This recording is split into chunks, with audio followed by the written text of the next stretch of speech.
السلام علیکم ورحمۃ اللہ وبرکاتہ۔ پیارے بچوں، امید ہے آپ سب خیریت سے ہوں گے۔ دائرہ ارقم اسکول کوری ٹاؤن میں ہم آپ کو خوش آمدید کہتے ہیں۔ بچوں، جو آج ہم پڑھنے جا رہے ہیں وہ ہے کلاس 7 کی اسلامیات، مطالعہ اسلام۔ ہم اپنا سبق شروع کرنے سے پہلے اللہ تعالیٰ سے اپنے علم میں اضافے کی دعا کریں گے۔ بسم اللہ الرحمن الرحیم، رب زدنی علما، اے اللہ ہمارے علم میں اضافہ فرما۔ اب ہم آتے ہیں اپنے سبق کی طرف۔ سبق نمبر 1 ہے باب اول، عقائد اسلام، کہ اسلام کے عقیدے کیا کیا ہیں۔ اللہ تعالیٰ کی نشانیاں، اللہ تعالیٰ کی نشانیوں کے بارے میں ہم اس میں دیکھیں گے کہ اللہ تعالیٰ نے ہمارے لیے کیا کیا نشانیاں بھیجی ہیں۔ اب نشانی کہتے کس کو ہے؟ نشانی کہتے ہیں جس چیز کے ذریعے ہم کسی چیز کو پہچانتے ہیں۔ نشانی اس چیز کا نام ہوتا ہے جس کے ذریعے ہم کسی چیز کو پہچانتے ہیں۔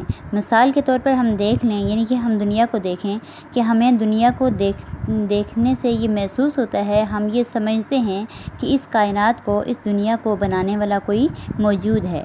جیسے کہ ہم ایک گھر کو لے لیں، اب ہم کسی گھر کی طرف جب دیکھتے ہیں، ایک عمارت بنی ہوتی ہے، اب ہمارا ذہن فوراً اس کے بنانے والے کی طرف جاتا ہے کہ آیا یہ گھر کسی نے بنایا ہے، کسی کی محنت ہے، اس میں کسی نے اس کو بنایا ہے۔ جیسے ہمارے گھر کو دیکھ کے بنانے والے کی طرف ذہن جاتا ہے، تو اسی طرح ہم یعنی دنیا کو دیکھ کر، اس کائنات کو دیکھ کر ہمارا یہ ذہن ہوتا ہے، ہم یہ سوچتے ہیں، ہمیں یہ معلوم ہوتا ہے کہ اتنی بڑی، اگر ایک تنکے کی چیز بھی خود سے یہ نہیں بن سکتی، تو یعنی اتنی بڑی جو کائنات بنی ہوئی ہے تو اس کو بنانے والا کوئی نہ کوئی ہے۔ اور وہ کون ذات ہے جو اس کو بنانے والی ہے، جو اس کو چلانے والی ہے؟ وہ کون ذات ہے؟ وہ ہے اللہ تعالیٰ۔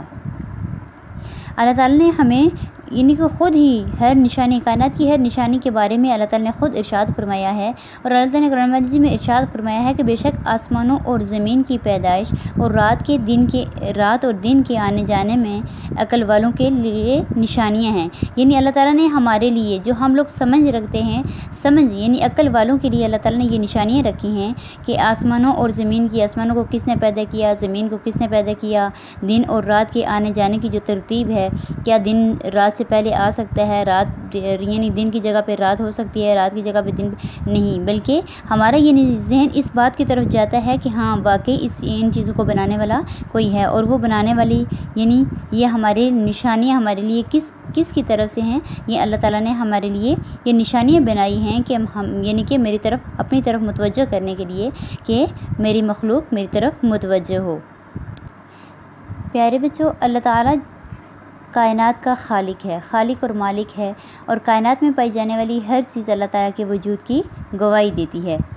کائنات میں موجود مختلف نظام اللہ تعالیٰ کی عظیم نشانیاں ہیں۔ مثلاً دور آب کا نظام، یعنی آب کہتے ہیں پانی کو، دور پانی کا جو نظام ہے، خوراک کا نظام ہے، نظام شمسی ہے، یعنی یہ جو سورج کا نظام ہے، یعنی یہ مختلف جو نظام ہیں، یہ اللہ تعالیٰ کی دنیا کی ہر چیز اللہ تعالیٰ کی وجود کی گواہی دیتی ہے۔ نظام شمسی سے مراد وہ نظام ہے جو سورج اور اس کے ارد گرد گھومنے والے سیاروں پر مشتمل ہے۔ سورج کے گرد سے 8 سیارے گردش کرتے ہیں، ہماری زمین بھی ان میں سے ایک سیارہ ہے۔ اللہ تعالیٰ نے ہر سیارے کے گھومنے کے لیے ایک خاص راستہ مقرر کیا ہے جسے مدار کہتے ہیں۔ ہر سیارہ اپنے مدار میں اللہ تعالیٰ کے حکم کے مطابق گردش کرتا ہے۔ اللہ تعالیٰ نے خود قرآن پاک میں ارشاد فرمایا ہے کہ سورج کی کوئی مجال نہیں کہ وہ چاند سے ٹکرا جائے، اور نہ رات دن سے پہلے آ سکتی ہے۔ یہ سب یعنی کہ جو مقرر ٹائم ہے، یہ دائروں میں جو گردش کر رہے ہیں، یہ صرف اور صرف اللہ تعالیٰ کے حکم کی وجہ سے ہے۔ اسی طرح دیکھیں، اللہ تعالیٰ نے دن اور رات کو جو بنایا ہے، دن کو انسان کے لیے روزی کمانے کا ذریعہ بنایا ہے، رات کو یعنی آرام کے لیے، کہ دن کو انسان کام کاج کر کے تھک ہار کے رات کو آرام کرے، آرام کرنے کے بعد جب آرام کر لیتا ہے، یعنی تھکاوٹ دور ہو جاتی ہے، تو وہ دوسرے دن دوبارہ سے اٹھ کر کام کرنے کے قابل ہوتا ہے۔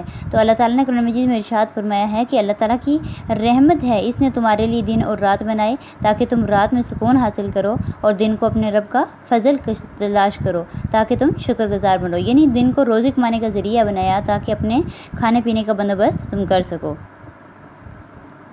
یعنی اللہ تعالیٰ نے ہمیں دنیا میں ہمارے لیے ہر ایک جو چیز ہے وہ ایک نشانی ہے، اللہ تعالیٰ کی طرف سے ہمارے لیے ایک نشانی ہے۔ ہمیں اللہ تعالیٰ کے وجود پر ہمیشہ یقین رکھنا چاہیے اور ہمارا مکمل ایمان ہونا چاہیے کہ اللہ تعالیٰ ہی ہے جس نے ہمیں پیدا کیا اور وہ ہمیں رزق بھی دیتا ہے، اور ہمارے تمام کام اللہ تعالیٰ کی مرضی کے مطابق ہونے چاہیے۔ اللہ تعالیٰ کے احکامات کے علاوہ ہمیں کسی کام کی طرف توجہ نہیں دینی چاہیے۔